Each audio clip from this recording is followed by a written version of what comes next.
गुफाचा दरवाजा उघडतो आणि ते दोघं आतमध्ये जातात. आणि जसंच ते आतमध्ये जातात त्यांच्या डोळ्यासमोर एक विचित्र रोशनी येते आणि एका क्षणामध्ये ते नवीन युगात पोहोचतात, जिथे झाडं बोलतात, नदी गाते आणि आकाशामध्ये 3 चंद्रमा होती. आदित्य, हे सगळं काय आहे? हे तर एका पूर्ण स्वप्नासारखं आहे. ते तिघही त्या जादुई दुनियाला बघतच होते तर तेवढ्यातच त्यांना एक आवाज येतो. शेवटी तुम्ही 3 जण आलात. तुम्ही सगळ्यांना ह्या अलौकिक दारानेच निवडलंय. अरे, हे आवाज कुठनं येते?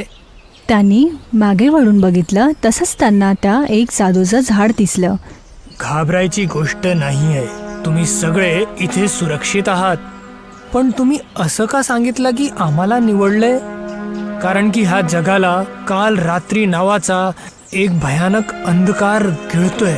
हा जग पक्षी आणि अन्य जीवांसाठी बनवलेलं होतं, पण काल रात्री राक्षसनी याला ताब्यात घेतलंय, ज्याच्यामुळे हा जग दूषित होत चाललंय आणि हळूहळू नष्ट होत चाललीय.